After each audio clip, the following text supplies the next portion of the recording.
A man goes into a pet shop to buy some hamsters. So he buys his hamsters, and the pet shop owner says, "There you go, sir. I hope you're very happy with these hamsters. They make lovely pets. I'll even throw in a wheel and some food." And the man says, "Thank you very much." And the pet shop owner says, "Yes, sir. And if there's any problem at all, please just let me know." So the man goes home and takes the hamsters home to his wife, and he's very pleased. The hamsters are playing away very merrily for a couple of days. However, on the third day, the man wakes up and he finds all the hamsters dead, all of them dead. And he's very upset and very shocked. And he says to his wife, "I'm absolutely shocked. I'm going to take them back. I'm going to go back to the shop."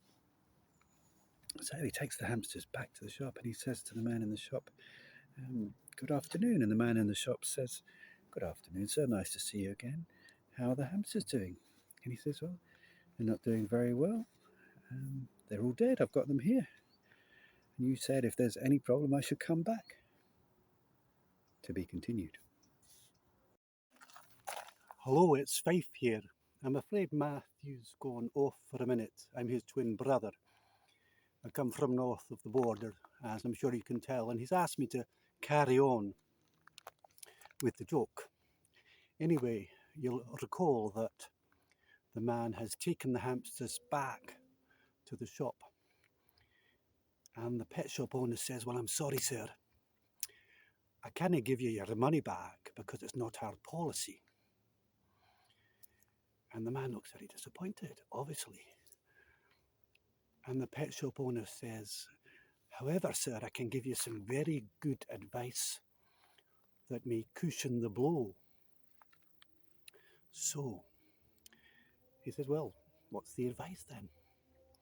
And the pet shop owner says, "This is just between you and me, sir, but if you take the hamsters back and mush them up and boil them up and add some pectin, in a few days' time, or perhaps a week, you'll have some lovely jam, sir."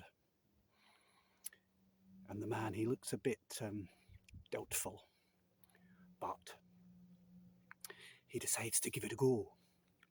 So he takes it home, and he and his wife boil up the hamsters and make this jam.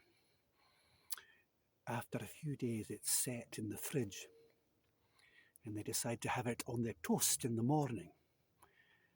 And, well, as soon as they taste it, they realise it's absolutely foul and disgusting. To be continued. Hello, Borda. My name's Bryn, and I'm the brother of Fife and Matthew. They're indisposed, so they've asked me to continue the joke. We are octuplets. Anyway, where were we? Oh, we were at the pet shop, yes. No, we weren't. We were at home, weren't we? And I think that the gentleman who bought the hamsters and his wife, they just put the jam on their toast. And it was disgusting. So, again, they were very upset. And so he said to his wife, "I'm going to take it back to the shop." And so he took it back to the pet shop and he said, "Well, we're very disappointed. My wife and I, we've tried the jam, and it's very bitter, very nasty. And so I'd like my money back." And the pet shop owner says, "Well, I'm sorry, sir, I still can't give you your money back. It's not our policy. However, I can give you another bit of advice, sir. Are you a keen gardener?" And the man says, "Well, as a matter of fact, I am." I think I'm turning into Scottish at the moment. Sorry about that. I've spent too much time with Fife.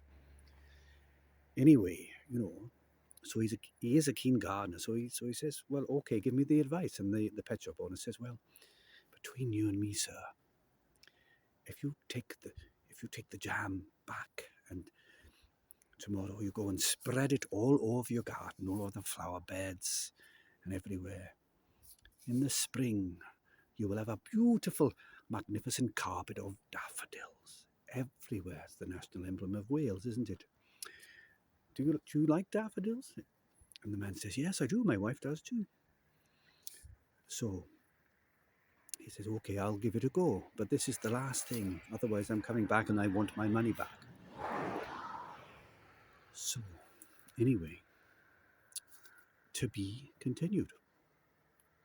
Bye for now. Well, howdy doody. My name's Jay Anderson. I'm over here from Albuquerque, New Mexico, and with my wife Wilma. And my brothers, I'm one of the other octuplets. And my brothers, Bren and Matthew, and Fife, they're indisposed. So they've asked me to finish off the joke, which I'm happy to do. And where were we? Where were we, Wilma? Hey, honey, I think you were at the point about the daffodils. Yeah, they were expecting the daffodils. Oh yeah, we were. The couple were expecting the daffodils. So anyway, in the morning they wake up.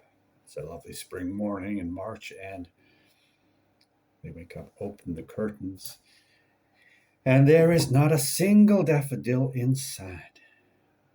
However, there are thousands and thousands of tulips, a vast expanse of tulips. And they don't like tulips. Neither he nor his wife like tulips. So they are very angry. And he says, I'm going back to that pet shop and I'm going to demand my money back for once and for all. And so he goes back to the pet shop and he says to the pet shop owner, you promised me daffodils, but all I can see are tulips. I am very disappointed. And the pet shop owner says, I'm sorry, sir. We really can't give you your money back because that's not our policy. However, you gotta admit that tulips do come from hamster jam. Good night.